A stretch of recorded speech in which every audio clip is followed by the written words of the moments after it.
Hey everyone, it's Germ. Today I have a really long rush on Valpraiso. It ended up being about 27 minutes long, so what I'm going to do is cut it into two pieces and upload it. First thing here, I need to switch my vertical fly. There we go. But I'm going to upload it probably in two pieces, or I'm definitely going to upload it in two pieces. And I'm going to talk about the gameplay for a little bit, and then I'm going to answer some questions that you all sent in. Right there, I was just trying to, mess around, just trying to land the helicopter on the roof and blow it up. It's something I like to do occasionally in rushes. I got in right near the beginning of this rush. I wasn't in at the very beginning. So I'm playing as a medic right now. Medic with a shotgun. I've been playing with that a lot lately. I've really been enjoying it. And they are sitting up there sniping. Now this is a 8 versus 8 game, so I was hoping it was going to be really tight and fast paced and everything, but that doesn't seem to be the case. I seem to have a lot of teammates kind of sitting. A has been killed, and there is no one trying to plant B right now. If you look, the team is all over there, and I do not know why. So I am going to go ahead and plant B because that's what you're supposed to do. I still don't know where the rest of the team is. I mean, they're all over in the docks. I guess just trying to spawn camp the enemy, but that is not what Battlefield is supposed to be about at all, which kind of irritates me when people do that, but that's going to be an irritation for the rest of this video, so I may make comments on it from time to time. I mean, they're not even trying to defend this place. Like, we have this planted. All they have to do is hold it. And we do get it, but that's really only because me and these two guys over here were trying to hold it. The rest of the team wasn't doing anything. So, now that we've captured that, of course we're going to head up the hill.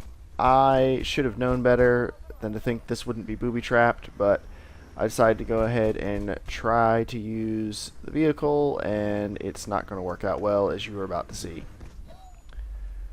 Yep. So, anyway, that's what's going on there. I'm just going to let the gameplay go for a couple minutes, and I'm going to answer some questions that you all sent in.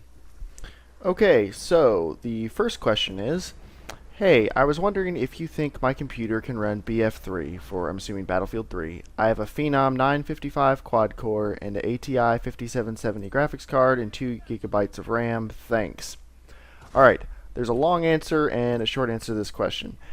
Short answer, yes, your computer can run Battlefield 3. Long answer, let's go into why it can and the quality of your gameplay experience. Now, the minimum requirements for Battlefield 3 are that you have to have Windows 7 or Windows Vista, and that's because Battlefield 3 is not going to support DirectX 9.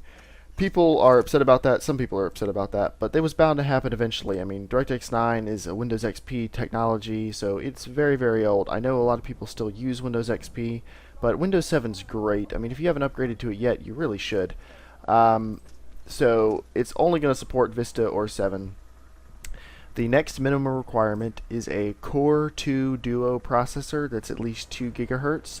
That would be a dual-core Intel Core 2 Duo that's at least 2 gigahertz. Ignore what I'm doing here with the helicopter. I had a little bit of a lag glitch for a second, and it stopped responding and flew me into the hill. And now I'm going to jump out and blow it up, and nothing productive happened there. But, alright, so you need a Core 2 Duo that's 2 gigahertz or faster. You certainly have that. You have a Phenom 955, which is a quad core, and I believe the 955, if I remember correctly, is clocked at 3.2 gigahertz, so you're good there. Minimum requirements for RAM or memory is 2 gigabytes. You have 2 gigabytes, you're good there. Graphics card, DirectX 10 or 11 compatible NVIDIA or ATI card. ATI also known as AMD now. And your card is compatible with that. The 5 series is DirectX 11, I believe. I believe they'd already upgraded DirectX 11. It's by no means the top of the line DirectX 11 card. It's pretty near the bottom, actually, but it is DirectX 11, and it does have at least 512 megabytes of graphics memory. So you're good there. Another minimum requirement is 15 gigabytes of space in your hard drive for the disk version, or 10 gigabytes for the digital version. I personally am getting the digital version. I like the thought of being able to play it wherever I happen to be. So that's the one I'm going with. Now, that's the minimum requirements. That's the bare minimum you need to run Battlefield 3. So I think you'll be good running it. I think you can, start the game up and play, and you probably can be competitive in multiplayer. Like, you shouldn't have any problem with that. But you're probably going to have to play it on somewhat low settings because the recommended system requirements are Windows 7 64-bit. They don't recommend you use Vista. I mean, I don't recommend you use Vista. I don't know if many people would recommend Vista now that Windows 7's out. The processor, it's recommended that you have a quad-core Intel or AMD CPU. So you're good there. You have a quad-core. It's not the latest, most top-of-the-line one, but it's a pretty nice one. And I think you'll be perfectly fine with that quad-core. For RAM, they recommend 4 gigabytes. I would recommend 4 gigabytes too.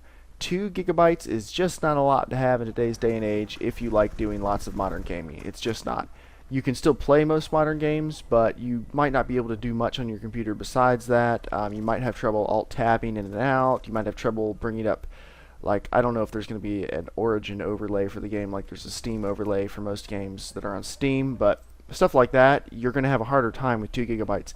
The good news is memory is cheap. Memory is really cheap. It doesn't matter if you have DDR2 or DDR3. Just figure out what's in your computer, which sounds like it might have been an off-the-shelf computer. It doesn't sound like it was a custom build. Those sound like pretty standard parts you'd get in like a $700 or $800 Sam's Club computer maybe. Not that there's anything wrong with that. I'm not saying there's anything wrong with that. I'm just saying you may not know much about the memory you have in it, so if you don't, I would just take it out, look at it, or look at a guide, or get a friend who knows computers to help you. And see, I would probably upgrade that to 4 gigabytes or 8. I mean, you might not need 8. You probably don't need 8. But memory is super cheap. You can probably get 8 gigabytes for like $50. Graphics card. They recommend a GTX 460 or a ATI or AMD 6850. Those are quite a bit better than the card you have, and I think that's where your biggest issue is going to be. The graphics card, of course, is the most important thing in modern games.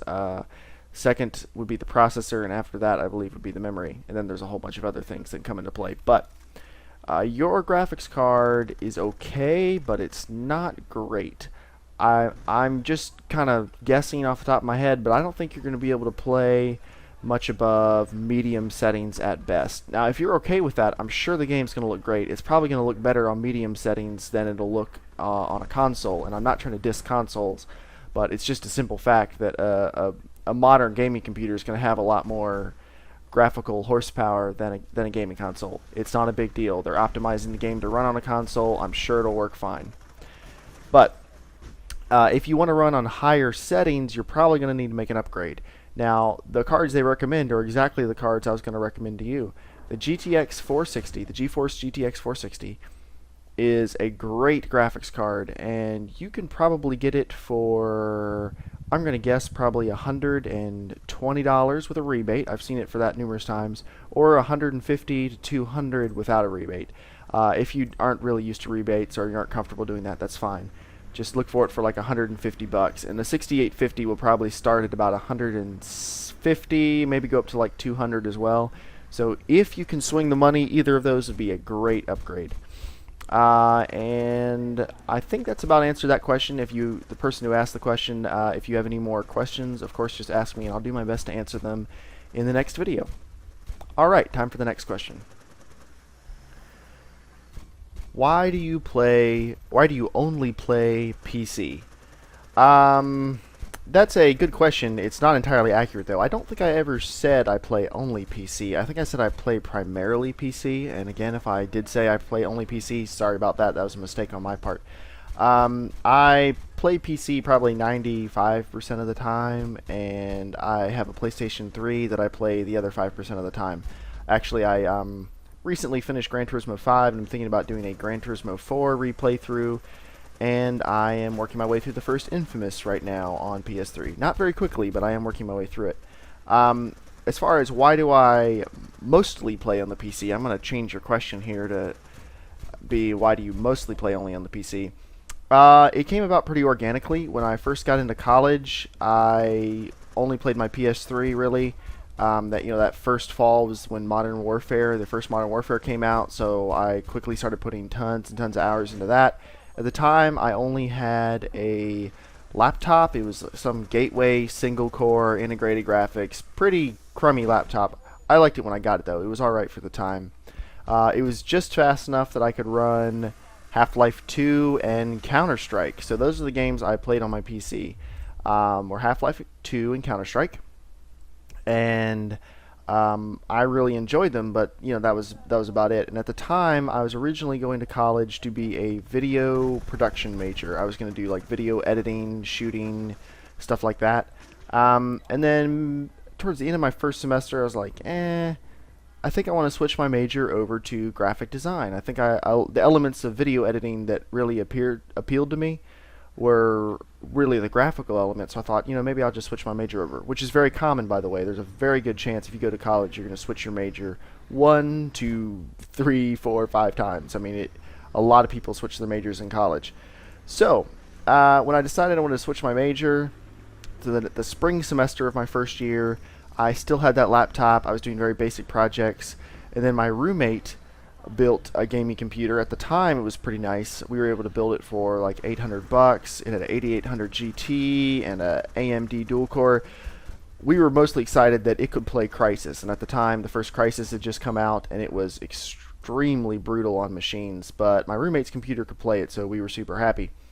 And I started doing some of my more graphically intense work on his computer. So when that spring semester ended, I went home. I went back to the job I had before college, doing landscaping, and I started saving up for a computer. And then about a month before I came back to school, I built a computer. It was mostly for graphics work, but it had pretty impressive gaming specs.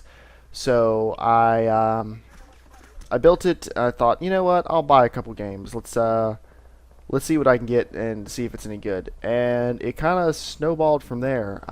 Within a couple months, I was buying and selling games on eBay, like buying packs of games and reselling them to make extra money to buy more games. I didn't make a whole lot of money. I mostly just made money to support my gaming, which was good because then I didn't have to spend any of my extra money, because in college, like most college students, I didn't have a whole lot of extra money.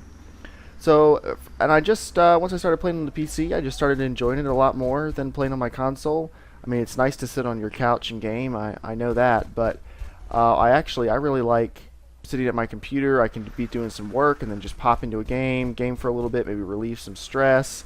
I'm stuck on a project or something, and then jump back out of the game and go right back to work on the same machine. I really like that. I know that's not for everybody, but that is my personal preference. So that is why I game primarily on the PC.